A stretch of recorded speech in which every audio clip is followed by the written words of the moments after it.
Assalamualaikum warahmatullahi wabarakatuh.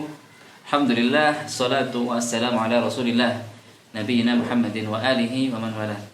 Pemirsa TV Abul Hasan TV, alhamdulillah nih, kita kedatangan seorang narasumber TV Abul Hasan yang biasanya beliau sering mengisi di kajian-kajian Telegram TV Abul Hasan.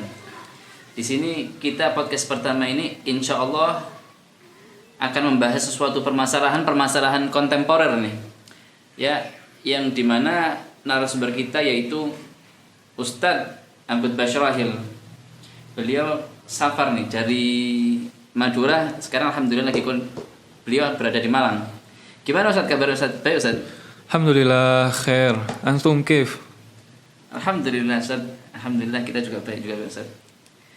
Jadi Ustadz, dalam permasalahan kontemporer yang sekarang ini nih, kita di dalam podcast ini insya Allah akan membahas permasalahan apa nih Ustadz? Bagaimana kalau kita ngebahas permasalahan mazhab yang sering dibahas dalam majelis-majelis dan di kalangan penuntut ilmu saat ini? Oh, itu juga pembahasan yang lumayan lagi terangkat juga ya Ustadz ya. Nah, Ana mau tanya nih Ustadz, dalam permasalahan ini Ustadz, kan ini sedang ramai nih dibicarakan oleh penuntut ilmu tentang masalah madhab. Benar nggak sih madhab ini betul-betul jalan belajarnya para ulama salafus soleh dulu Ustadz? Ya, permasalahan madhab ini merupakan permasalahan yang sudah ada bahkan sebelum adanya atau tertulisnya ilmu nahu dan sorof dalam bentuk tulisan-tulisan dari para ulama-ulama pendahulu mereka. Sebagaimana ucapan Ali bin Madini, beliau menyebutkan lam yakun ahadun min ashabi Rasulillah man lahu suhbah yadhhabuna bi madhhabi wa yuftuna bi fatwa ila akhirih. Yaitu beliau menyebutkan tidaklah ada salah seorang dari sahabat-sahabat Rasulullah SAW yang berpendapat, yaitu pergi dengan pendapatnya, bermadhab dengan madhabnya, dan berfatwa dengan fatwanya. Ya, jadi memang sudah ada dari zaman para sahabat bahkan. Oh gitu Ustaz ya. Jadi memang metode belajar agama dengan cara bermadhab ini memang sudah dikenal dari zaman salaf ya. Gini Ustaz ya. Kalau mamanya memang nih bermadhab ini adalah jalannya para salafus soleh, lalu apa sih Ustaz madhab-madhabnya para imam madhab sebelum ada madhab-madhab mereka itu? Ya, jadi kita kembali ke ucapan Ali bin Madini rahimahullah. Beliau menyebutkan wa yaslukuna tariqatah illa thalathah, yang berjalan di atas jalan mereka, yaitu sahabat yang memiliki suhbah, murid-murid yang banyak itu. Ya, kecuali 3. Ada Abdullah ibnu Mas'ud, ya, kemudian ada Abdullah ibn Abbas, dan ada Zaid ibn Thabit. Ya. Yang mana dari 3 orang sahabat ini mereka akan menghasilkan madrasah, ibaratnya sekolah. Ya. Yang Zaid ibn Thabit itu ada di Madinah. Kemudian Abdullah ibn Abbas adanya di Mekah. Dan Abdullah ibn Mas'ud adanya di Irak. Yang dari mereka semua nanti akan terlahir para ulama-ulama madhab. Jadi sebelum ulama madhab ada, sudah ada madhab dari madhab Ahlul Madinah, madhab Ahlul Mekah, dan madhab Ahlul Irak. Wallahu a'lam. Jadi memang cara bermadhab sendiri itu dari zaman tabi'in memang sudah dibawa ya Ustaz ya. Gini Ustaz, bukankah sebelum para imam madhab itu kan banyak madhab seperti madhab Ats-Tsaur, madhab yang lain-lainnya Ustaz. Kenapa sih kok kita ini gimana ya harus mempelajari madhab yang 4 saja gitu loh Ustaz? Ya, madhab selain madhab yang 4 itu memang sudah ada, bukan cuman tidak ada, memang ada dari zaman terdahulu. Cuman yang kitab-kitab mereka itu, ya, tulisan-tulisan mereka tertulis dengan rapi, itu baru 4 madhab. Dalam artian 4 madhab ini yang tertulis dengan rapi tulisan-tulisannya.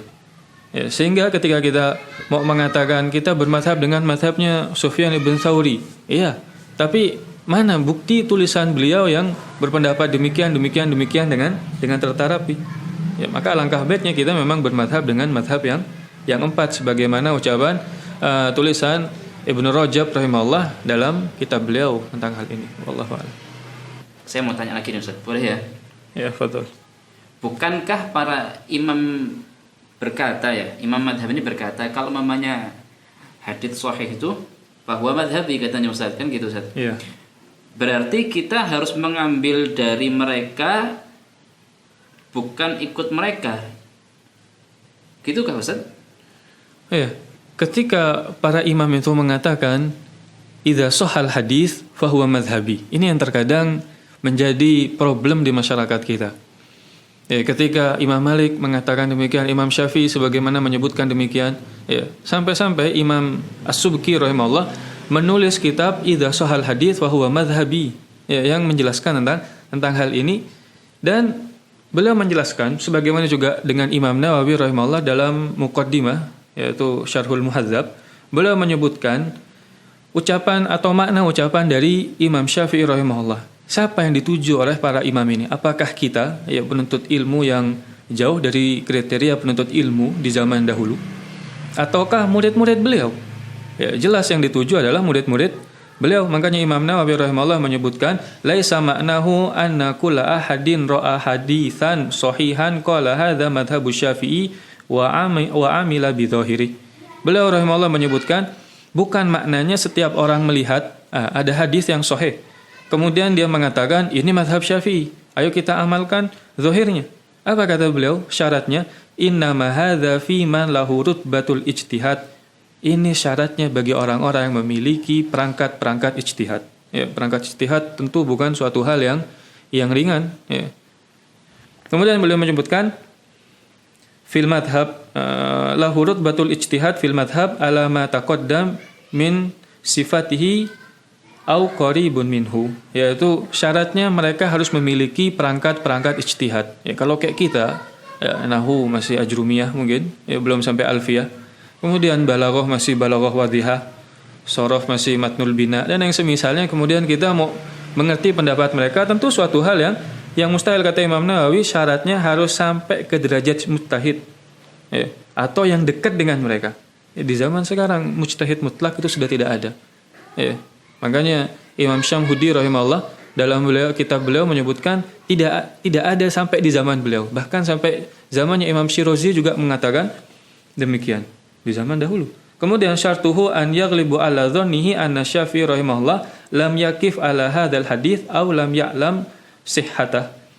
Apa kata Imam Nawawi selanjutnya? Ketika mau menerapkan hadis itu sahih maka itu mazhabku, maka syaratnya dia harus meyakini bahwa hadis ini belum sampai kepada Imam Syafi'i rahimahullah. Ya.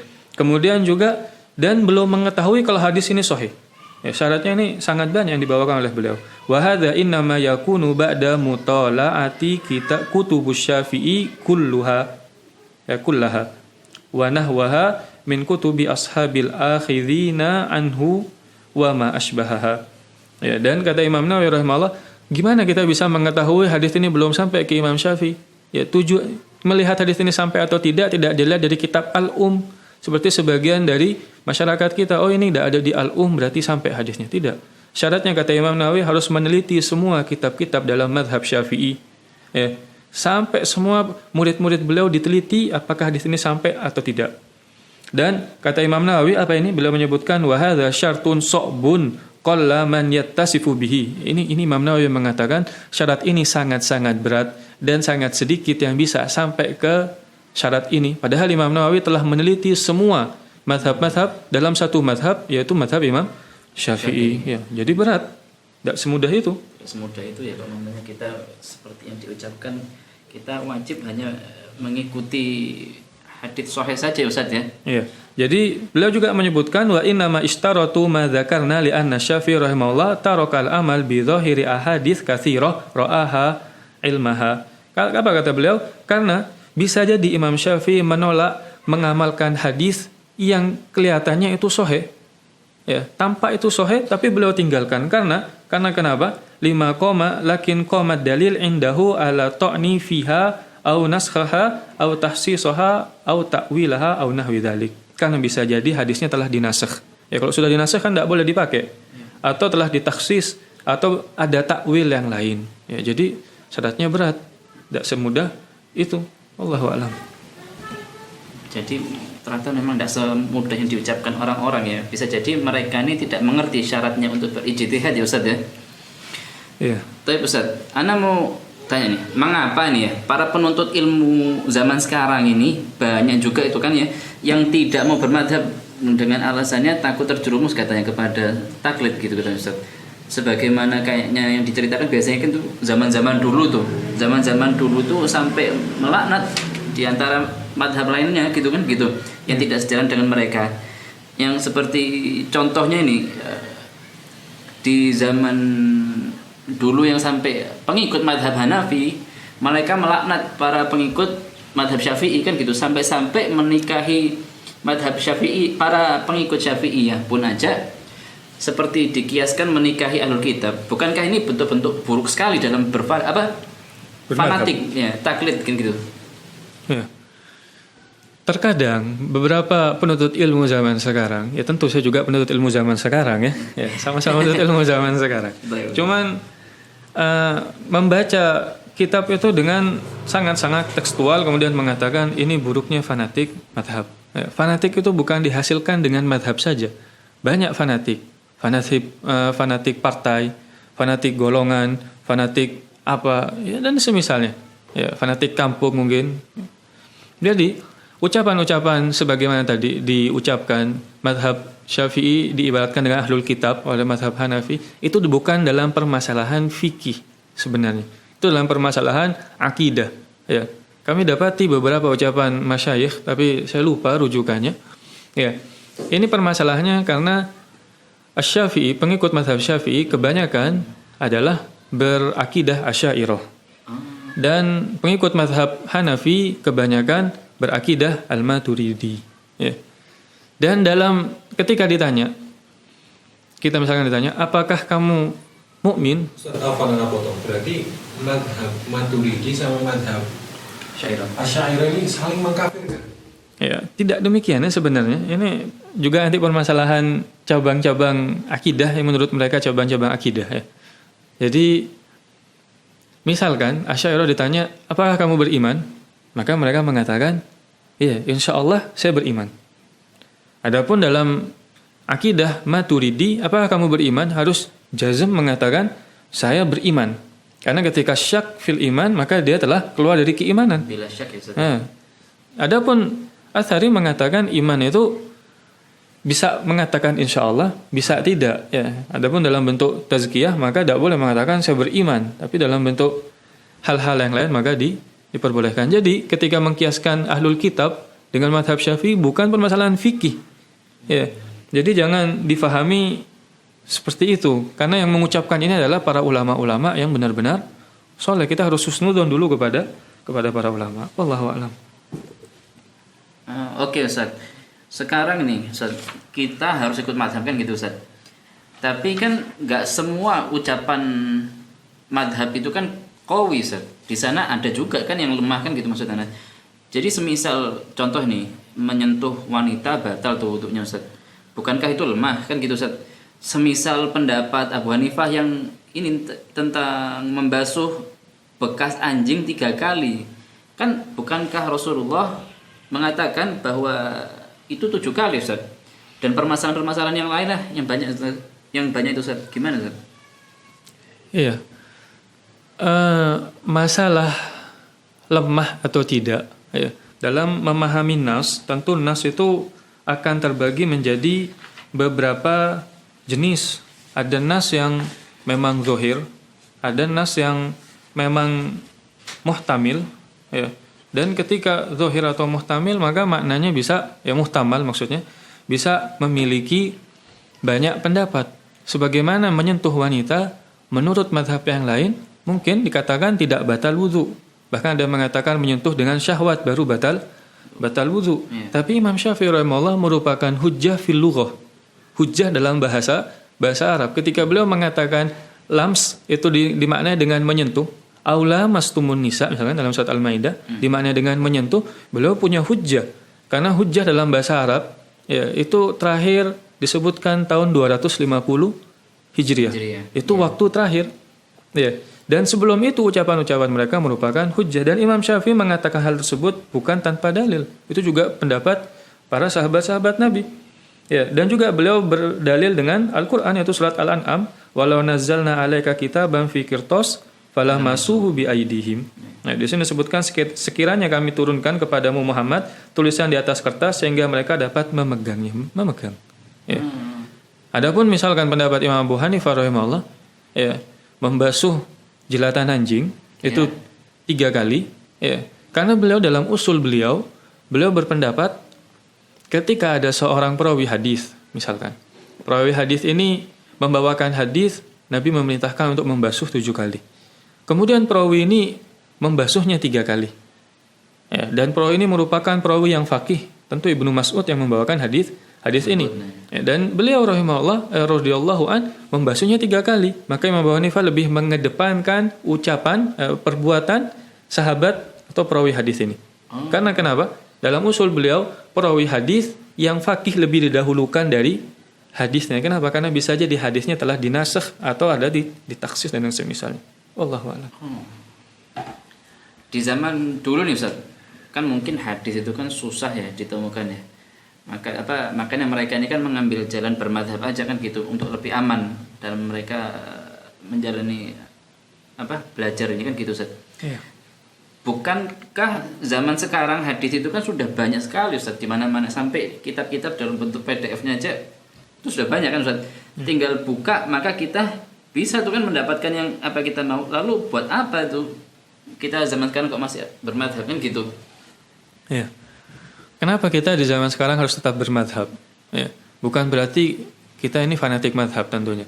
Ketika memang kita sudah meneliti dan ulama-ulama madhab mengatakan ini lemah, kita pindah ke madhab lain, tentu bukan suatu hal yang tercela. Sebagaimana disebutkan di awal oleh Imam Nawawi rahimahullah syaratnya. Tapi kenapa kita harus bermadhab?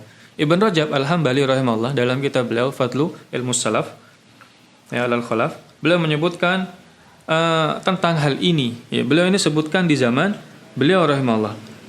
Beliau menyebutkan wa fi zamanina yata'ayyan kitabatu kalami a'immati salaf al-muqtadi bihim ila zamani Syafi'i wa Ahmad wa Ishaq ibn Ubaid wa Ubay.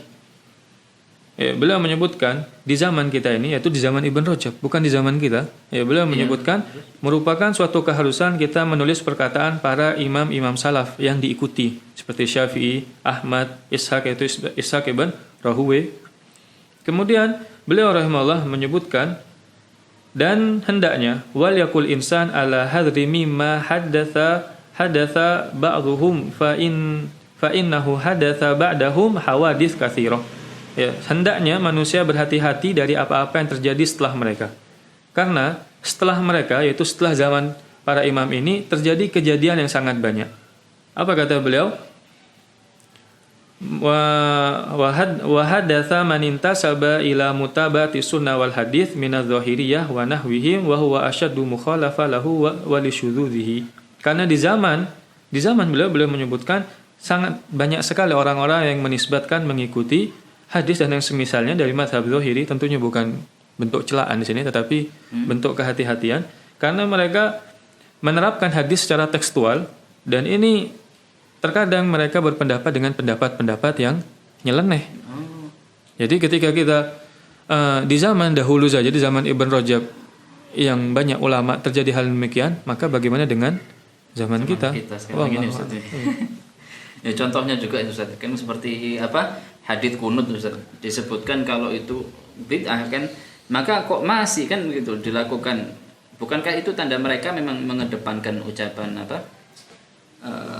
ucapan imamnya dibandingkan hadits yang sahih kan gitu. Ya. Masalah kunut juga sebenarnya permasalahan khilafiyah. Imam Syafi'i rahimahullah mengatakan itu sunnah. Imam Malik juga mengatakan itu merupakan sunnah. Bukan berarti mereka ini fanatik kepada imamnya. Sahabat mengatakan bid'ah kok imamnya mengatakan sunnah, melakukan ucapan imam dan ucapan sahabat ditinggalkan. Dalam hal ini ada khilaf karena hadis ini merupakan hadis yang dibawakan oleh Anas radhiyallahu an. Anas mengatakan ketika ditanya hal qanata Rasulullah sallam fi sholatis subh, beliau mengatakan na'am ba'da ruku yasiron. Ketika ditanya apakah Rasulullah kunut, maka beliau mengatakan iya setelah ruku, dan rukunya itu ya tidak panjang. Ya, rukunya kunutnya hanya hanya sebentar. Sehingga Imam Nawawi mengatakan dianjurkan kunut ya di waktu subuh. Begitu juga dengan pendapat dari Imam Syafi'i. Kenapa kita mengedepankan ucapan Imam Syafi'i? Karena kita yakin Imam Syafi'i tidak akan melakukan hal yang terlarang, terlebih sudah sampai hadis kepada beliau. Ya, dan ucapan sahabat ketika menyebutkan ini bid'ah, jangan difahami ketika bid'ah itu langsung menjadi hal yang terlarang. Ya, seperti sholat duha, Ibnu Umar mengatakan itu bid'ah misalnya. Apakah berarti sholat duha bukan sunnah? Sunnah. Cuman belum sampai kepada beliau kalau hadis ini merupakan sunnah. Wallahu a'lam. Jadi memang tentang permasalahan madhab ini banyak rincian ya yang dijabarkan, tidak seperti yang dibayangkan dengan para penuntut ilmu zaman sekarang, seakan-akan mutlak bahwa kita ini memang melakukan taklid buta kan gitu saja kepada imam madhab, seakan-akan mereka menganggap antum bermadhab nih, antum taklid buta kan gitu, tidak mengikuti hadis, antum ini memang tidak beragama seperti yang diajarkan Rasulullah. Mereka seakan-akan madhab menyelisihi dalil gitu loh. Jadi selainnya kita tidak mengatakan bahwa para imam ini menyelisih dalil terlebih dahulu. Kita harus membangun diri kita di atas husnudzon. Kenapa kita tidak memahami bahwa kita bermadhab berarti memahami dalil dengan pemahaman para imam? Bukankah lebih baik kita beragama dengan pemahaman para imam dibandingkan kita beragama dengan pemahaman kita sendiri? Itu kan lebih baik, lebih selamat. Dan itu dilakukan oleh para ulama-ulama dari zaman dahulu. Sebagaimana disebutkan di awal-awal dari zaman sahabat, tabi'in, tabi'ut tabi'in. Bukankah kita mengikuti ajaran agama mereka agar kita selamat? Wallahu a'lam. Jadi gitu saja. Alhamdulillah sini. Ini suatu pencerahan yang masalah penting juga, ini masalah kontemporer, permasalahan kayak gini yang mungkin orang itu ya tidak mengerti perincian dalam permasalahan bermadhab berarti Ustaz ya. Iya, jadi permasalahan bermadhab sekali lagi merupakan permasalahan yang penting karena Syekhul Islam Ibn Taimiyah mengatakan bahwa al-haq yaitu kebenaran tidak keluar dari al-madzahibil arba, tidak keluar dari madhab yang empat. Alhamdulillah para pemirsa Abul Hasan TV, insya Allah apa yang disampaikan oleh Ustadz Abud Basyrahil hafizahullah ta'ala bisa mencerahkan, bisa membuka pikiran-pikiran kita yang sebelumnya jumud dalam permasalahan kita menuduh bahwa para penuntut ilmu yang mengikuti madhab seakan-akan dia tidak mengikuti dalil. Biasanya kan memang seperti itu. Jadi di sini insya Allah kita bisa terbuka lah wawasan kita dalam permasalahan thalabul ilm, dan ternyata madhab sendiri itu rinciannya juga masih luas gitu loh. Mungkin ada yang mau disampaikan akhir lagi Ustaz Abud Basyrahil? Ya. Kemudian dalam permasalahan bermadhab terkadang orang melarang bermadhab secara mutlak. Iya betul itu. Ini juga merupakan hal yang syadz sebenarnya, karena dalam bermadhab itu hukumnya para ulama mengatakan kalau hukumnya bukan wajib itu boleh, hanya ada dua pendapat. Tetapi yang mengatakan itu terlarang, apa itu sebabnya? Dibawakan oleh Imam Syamhudi rahimahullah dalam Al-Aqd Farid fi Ahkamit Taqlid. Beliau menyebutkan kembali nanti ke ucapan Ibn Hazm. Ini saya tadi lupa yang membawakan ucapan ini. Apa beliau menyebutkan? Kada Ibn Hazm yadda'il ijma' ala nahyi anit taqlidi mutlaqon. Hampir-hampir Ibn Hazm ini melarang dari taklid secara mutlak. Padahal Ibn Hazm dahulunya bermadhab Syafi'i, dan beliau yata'athar dengan kitabnya Imam Syafi'i yaitu Istihsan. Beliau dahulu bermadhab Syafi'i disebutkan oleh beberapa ulama. Sehingga beliau jadi mujtahid, baru beliau berdalil dengan berlepas diri dengan dalil. Jadi mereka memulai dari madhab. Hakadzalika an kalami Malik wa Syafi'i wa ghairihima. Dikisahkan bahwa itu ucapan dari Malik dan Syafi'i sebagaimana tadi, kalau hadis itu sahih maka itu madhabku. Qala wa lam yazal Syafi'i radhiyallahu anhu fi jami'i kutubihi yanha anit taqlid wa taqlidi ghairi. Beliau menyebutkan sampai-sampai Imam Syafi'i dalam kitabnya dan kitab-kitab ulama yang lain melarang dari taklid dan yang semisalnya. Wa hakadza rawahul Muzani anhu, dan Imam Muzani meriwayatkan demikian. Apa kata Imam Syamhudi rahimahullah? Wa qala Saidalani inna manaha asy-Syafi'i anit taqlid liman balagha rutbatul ijtihad fa amma man qasara an dzalik falaysa lahu illa taqlid. Ini yang jadi penekanan. Imam Syaidalani rahimahullah menyebutkan sesungguhnya Imam Syafi'i melarang taklid ini bagi siapa saja yang telah sampai derajat mujtahid. Ya, kalau kita masih belum, jelas belum. Kita jauh sekali. Jauh. Kita jauh sekali. Siapa sekarang bisa mencapai derajat mujtahid? Ya, bahkan mencapai derajatnya Syekh Ibnu Utsaimin rahimahullah saja belum sampai. tentu. Fa amma man qasara anhu falaysa lahu illa taklid. Dan barang siapa yang tidak sampai derajat itu maka dia adalah muqallid. Ya. Allah. Wallahu ta'ala alam. Alhamdulillah pencerahan-pencerahan dari Ustadz Abud Basyirahid ini insyaallah menambah wawasan kita dalam menuntut ilmu. Sebagai kita memang menisbatkan diri kepingin jadi penuntut ilmu, setidaknya kita juga perlulah wawasan-wawasan seperti kayak gini. Saya rasa ya kita mungkin cukup di sini. Ya podcast juga sudah hampir setengah jam lah kita masuk. Insyaallah di lain waktu kita bisa mengadakan podcast ini lagi yang insyaallah bisa menambah suatu manfaat-manfaat di tempat lain. Amin. Mungkin ada lagi kata-kata yang mau disampaikan lagi Ustaz, akhir kata? Ya. Sudah mungkin, dan semoga Allah merahmati kita semua. Allahumma amin. Subhanakallahumma wa bihamdika asyhadu an la ilaha illa anta astaghfiruka wa atubu ilaik. Wallahu a'lam. Assalamualaikum warahmatullahi wabarakatuh.